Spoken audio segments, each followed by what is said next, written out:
Ils s'en sont acquittés avec les horreurs. Ainsi se félicitaient les démons et les dieux, accordant quitus aux hommes de guerre avant d'aller chérir d'autres misères.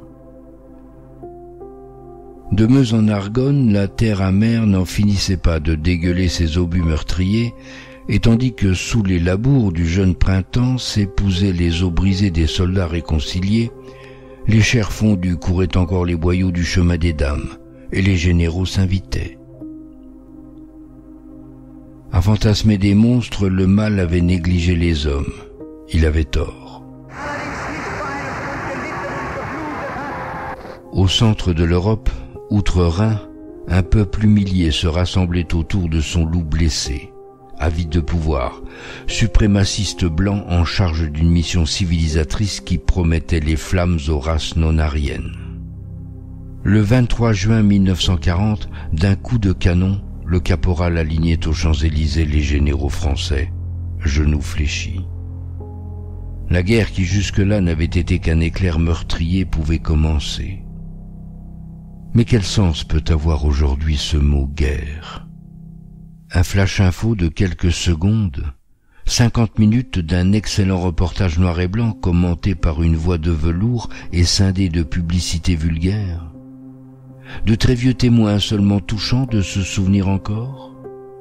Manquent les brutalités extrêmes et leurs cris abominables, les peurs paniques à vider les intestins, d'attendre le bruit tronqué du coup de feu qui éteindra la lumière, l'ultime regard ébahi de l'être qui tombe.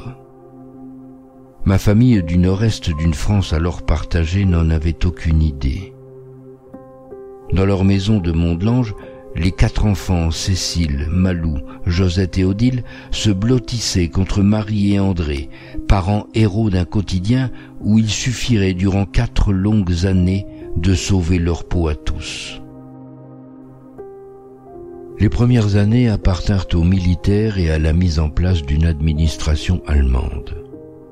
Il fallut alors choisir. Lorsque, comme aujourd'hui, l'on n'a plus qu'à choisir souverainement entre 2 méthodes de soins, entre ciné ou télé, entre tout de suite ou maintenant, peut-on imaginer le déchirement des familles d'alors à rester ou partir? Rester fut l'option retenue.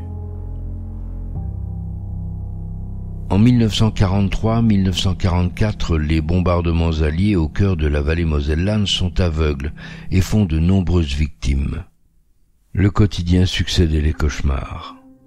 À quoi ressemble la peur lorsque le sol tremble sous le vrombissement sourd des bombardiers, ventre plein du sang qui va couler? Oui. Ça, c'est une scène que j'oublierai jamais. La Malou, elle me serre la main, elle me dit, Josette, t'as vu les avions? Mais j'ai l'impression maintenant qu'ils étaient immenses, comme je les voyais moi venir sur nous. J'ai dit, ça y est, ça y est. On était là. Et mon père, il était presque pas loin. Il a vu la scène. Malou me dit, Josette. Écoute, j'entends le bruit, les balles, à côté de nous. Et on s'est serré la main.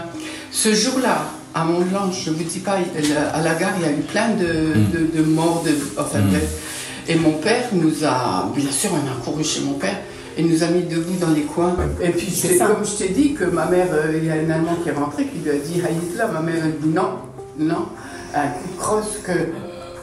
Ça c'est une scène qui me reste aussi. Ah ouais, après un coup de crosse. Oui, et puis des bombardements. C'est des petites anecdotes. Dans le présent d'alors de cette famille noir et blanc à l'élégance désuète, vaguement vintage, il faut sans attendre et dans la violence quitter le domicile familial et se hisser dans un wagon bétaillé, direction l'Allemagne. Les objets du quotidien comme les autres, figés comme photos oubliées. À bord, conserver un minimum de dignité pour ne pas laisser les enfants choqués se perdre en imagination cauchemardesque. Éviter aussi de se poser sur une défécation nauséabonde, peut-être la sienne. Seule Cécile, placée chez une tante en Alsace, échappait à cette dramatique transhumance. Tu sais quoi, ça c'est pas posé la question. Pendant la guerre, tu ne te poses pas de questions. Les Allemands sont venus comme ça, je dis pas. Quelle femme, ma mère. Elle allait au conducteur de locaux, je vais à la pompe, tu sais, à toutes les gares, il y a des pompes d'eau à l'époque là. Hein.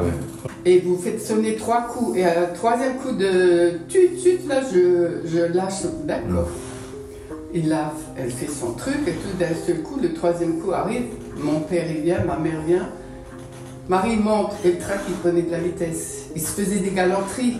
Le train qui roulait. Marie monte, non, André, toi monte, et nous, la maman. C'est une scène qui m'est restée gravée à tout jamais dans ma tête. Malou, maman, mais maman. Et on était là, on supprimait monter, et eux qui se faisaient des comités. Et là, je me souviens de ça.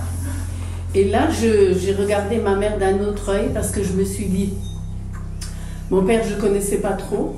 Elle nous abandonnerait, nous, pour laisser monter cet étranger. Alors c'est qu'elle ne nous aime pas.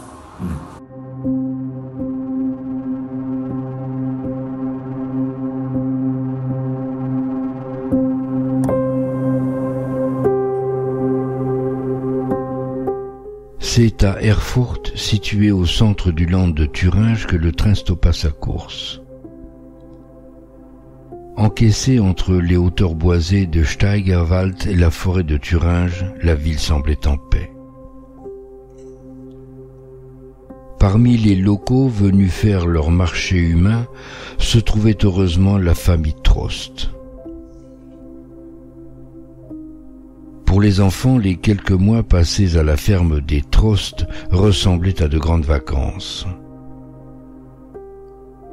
Le jeune fils de la famille, Reinhard, et ma tante Odile en profiteraient pour faire les 400 coups.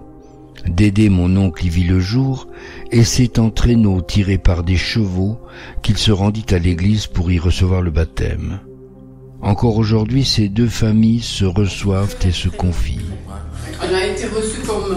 Et nous, on est retournés avec Malou, et un peu on est allés. Malou a son anniversaire, donc en décembre, hein, et Madame Trost, la mère. Le jour de son anniversaire, elle est allée, et Reinhard me l'a montré, derrière, dans le jardin, elle a enlevé un petit peu de neige, et elle a donné des fraises à Malou. Moi, j'ai des souvenirs de l'Allemagne, mais qui sont magnifiques. Et puis, on était...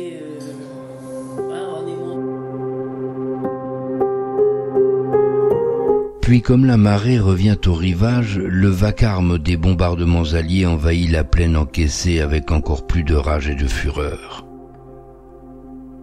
Il fallait en finir et peut-être devancer les troupes russes dont les légions en ordre de bataille assombrissaient déjà l'horizon.